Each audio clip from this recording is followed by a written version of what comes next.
চতুর্থ ধাপে বরিশালের গৌরনদী উপজেলা পরিষদ নির্বাচনে চেয়ারম্যান পদে জয়ী হয়েছেন মনির হোসেন মিয়া। তার সমর্থকদের অভিযোগ, ফল ঘোষণার পর এভাবেই হামলা চালায় পরাজিত প্রার্থী হারিসুর রহমান হারিসের লোকজন।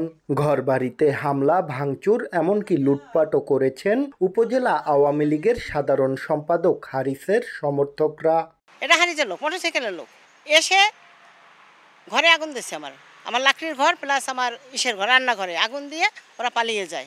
এই আমরা চিৎকার করে বেরোয়, এলাকার লোকজন সব বেরোয়। নির্বাচিত হওয়ার পরে যে আমার নেতাকর্মীদের উপর হামলা চলছে, বাড়িঘর ভাঙচুর করা হয়েছে, বাড়িতে আগুন দেওয়া হয়েছে, এর জন্য সুষ্ঠু বিচার পাই।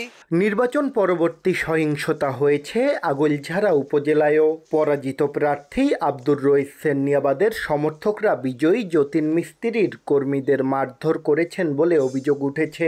ভুক্তভোগীরা বলছেন, এখনও তাদের হুমকি ধামকি দিচ্ছেন প্রতিপক্ষের লোকজন। থমথমে অবস্থা বিরাজ করছে এলাকায়। নগদে 500 টাকা বা তার বেশি পেমেন্টে পেতে পারেন ঢাকায় জমিসহ 20 কোটি টাকার পুরস্কার।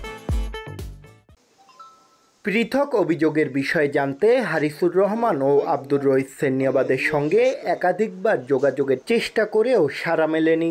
এই ক্ষেত্রে আইন শৃঙ্খলা প্রয়োগকারী সংস্থার কাছে আমরা আবেদন করে চলেছি, তারা যেন বিষয়টা ভালো করে দেখেন এবং আমাদের নিরাপত্তার জন্য বিভিন্ন ধরনের হুমকি আগেও ছিল, তারা কথা বলেই চলেছিলেন।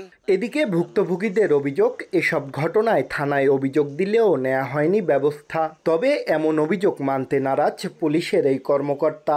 নির্বাচন পরবর্তী কিছু ঘটনা, দু একটা ঘটনা ঘটছে, আমরা এগুলো দেখতেছি, তদন্ত করে আইনগত ব্যবস্থা গ্রহণ করা হচ্ছে। নির্বাচন পরবর্তী সহিংসতায় এখন পর্যন্ত 2 উপজেলায় প্রায় অর্ধশত ঘরবাড়ি ভাঙচুর হয়েছে।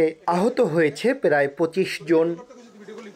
শাকিল মাহমুদ, সময় সংবাদ, বরিশাল।